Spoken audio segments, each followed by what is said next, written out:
শেখ হাসিনা না ফিরলে মুক্তিযুদ্ধের বাংলাদেশ ফিরে পেতাম না। স্বদেশ তো ছিনতাই হয়ে গিয়েছিল অবৈধ দুটো দলের হাতে।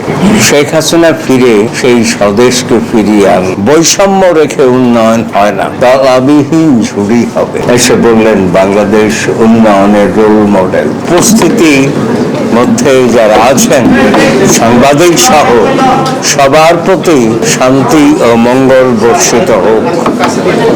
আজকে আলোচনার আয়োজন করেছেন এডুকেশন রিসার্চ ডেভেলপমেন্ট ফোরাম।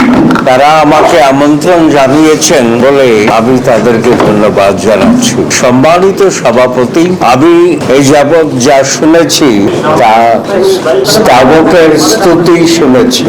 একজন নেতার জন্য সবচেয়ে বড় চ্যালেঞ্জ হচ্ছে স্তাবক এবং স্তুতি। বঙ্গবন্ধুর আমলে একজন চামচা এসে বলল যে আমাদের বিমান বহরের নাম হবে ফজিলতুন্নেসা, কারণ লুৎফুন্নেসা একটা বিমান আছে জার্মানির। বঙ্গবন্ধু তাকে ধমক দিয়ে বললেন, বেটা চামচাগরি করার জায়গা পাস না, ওটার নাম লুৎফুন্নেসা না, ওটা লুফথানসা। কোন ব্যক্তির নামে বিমানের নাম হয় না, কাজেই বাংলাদেশ বিমানই হবে। তো এই শেখ হাসিনা দেশে ফিরেছিলেন, তার মানে স্বদেশ ফিরে পেয়েছিলাম আমরা। স্বদেশ তো ছিনতাই হয়ে গিয়েছিল অবৈধ দুটো দলের হাতে, যারা মুক্তিযুদ্ধে চেতনার সঙ্গে কোন সময় সম্পৃক্ত ছিল, তাদের হাতে ছিনতাই হয়ে গিয়েছিল। শেখ হাসিনা ফিরে সেই স্বদেশকে ফিরিয়ে আনলেন, তাকে ধন্যবাদ, অভিনন্দন। বঙ্গবন্ধু যদি 10ই জানুয়ারি 1972 দেশে না ফিরতেন তাহলে বাংলাদেশ স্থিতি হতো। অন্তত আমি প্রত্যক্ষদর্শী, প্রত্যক্ষ অভিজ্ঞতার ভিত্তিতে বলছি, শেখ হাসিনা না ফিরলে মুক্তিযুদ্ধের বাংলাদেশ ফিরে পেতাম না।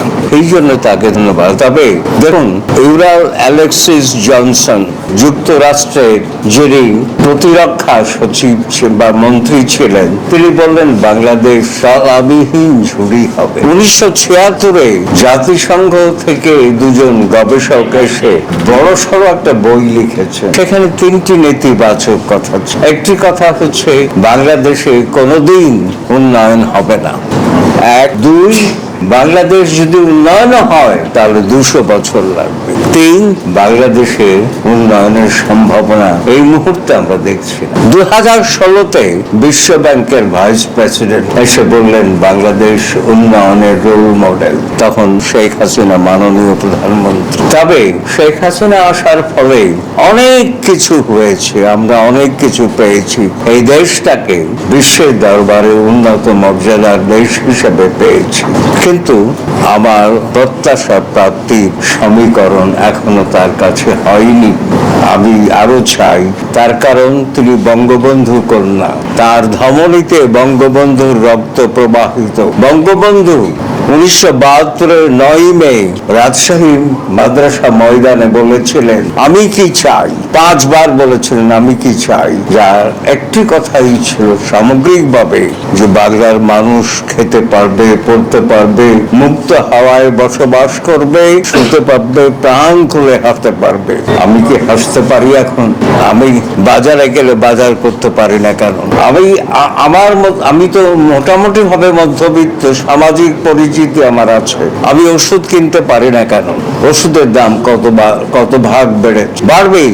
তবে দেখুন, পদ্মা সেতুর কথা বলা হলো, যোগাযোগ বৈপ্লবিক পরিবর্তন হয়েছে, অনস্বীকার্য। কিন্তু বাংলাদেশে এখনো উন্নয়ন হয়নি। তার কারণ বৈষম্য রেখে উন্নয়ন হয় না। ডক্টর মুস্তাফিজুর রহমান এদেশের প্রখ্যাত অর্থনীতিবিদ, তিনি তার বক্তৃতায় তথ্য উপাত্ত দিয়ে বললেন 80% বৈষম্য। তাজউদ্দিনের বাজেট, ডক্টর মল্লিকের বাজেট আপনারা পড়তে পারেন, দেখবেন বৈষম্য কমানোর উদ্যোগ ছিল। তারপর থেকে সর্বসাম্প্রতিক বাজেট, আমলাতন্ত্রের তৈরি করা বাজেটে বৈষম্য কমানোর কোন উদ্যোগ নাই। গতকালও FDCCI এর সভাপতি বললেন যে বিশ্ব ব্যাংক আর আমাদের কেন্দ্রীয় ব্যাংকের নিয়ম নীতি বারবার পাল্টানোর ফলে ব্যবসা ক্ষতিগ্রস্ত হচ্ছে কেন? আমি যে সংবিধানের ৭(১) ধারা বলা আছে প্রজাতন্ত্রের সকল ক্ষমতার মালিক জনগণ, প্রজাতন্ত্র শব্দটি আমি গ্রহণ করি না, রিপাবলিকের ভুল বাংলা হয়েছে, এই নিয়ে প্রচুর লিখেছি বলেছি, তবু ক্ষমতা জনগণের হাতে। সেই জনগণের টাকায় কেন অপচয় হলো? মাননীয় প্রধানমন্ত্রী, আপনার কাছে জবাব চাই। আপনি কদিন আগে বললেন অপ্রয়োজনীয় প্রকল্প আর অনুমোদিত হবে না, আপনি বঙ্গবন্ধু কন্যা, আপনার ধমনীতে বঙ্গবন্ধুর রথ প্রবাহিত। এক্সপ্রেসওয়ে কেন করা হলো? প্রশ্ন হচ্ছে এক্সপ্রেসওয়ে দরকার নাই, এই দেশটাকে বাসযোগ্য করুন, মানুষের রাষ্ট্রে পরিণত করুন। মাননীয় প্রধানমন্ত্রী শেখ হাসিনা, আপনার কাছে আমার দাবি একটি, আপনি সংবিধানের ৭(১) ধারা অনুযায়ী বঙ্গবন্ধুর ইচ্ছা অনুযায়ী এ দেশ তৈরি করুন। বঙ্গবন্ধু পথ দেখিয়ে গেছেন, সেই পথে শেখ হাসিনা হাঁটবার চেষ্টা করছেন, কতটুকু হাঁটতে পারছেন সেটি বিবেচ্য। বঙ্গবন্ধুর পথে আপনি হাঁটছেন, কিন্তু বঙ্গবন্ধুর বাংলাদেশ কই? আমার সেই বাংলাদেশে আমি কেন খেতে পারবো না, বাজার করতে পারবো না, ওষুধ কিনতে পারবো না? আমার প্রশ্ন হচ্ছে সবকিছু ইউক্রেন, রাশিয়া ইউক্রেন যুদ্ধ বা গাজা যুদ্ধের দোয়াই দিয়ে লাভ নাই, কেন বাড়ছে? সিন্ডিকেট সামলানোর দায়িত্ব আমাদের নয়? আমাদের তো পদত্যাগ করা উচিত। মাননীয় প্রতিমন্ত্রী তিনি নিজেও পদত্যাগ করেনি, পদ হারিয়েছেন তিনি।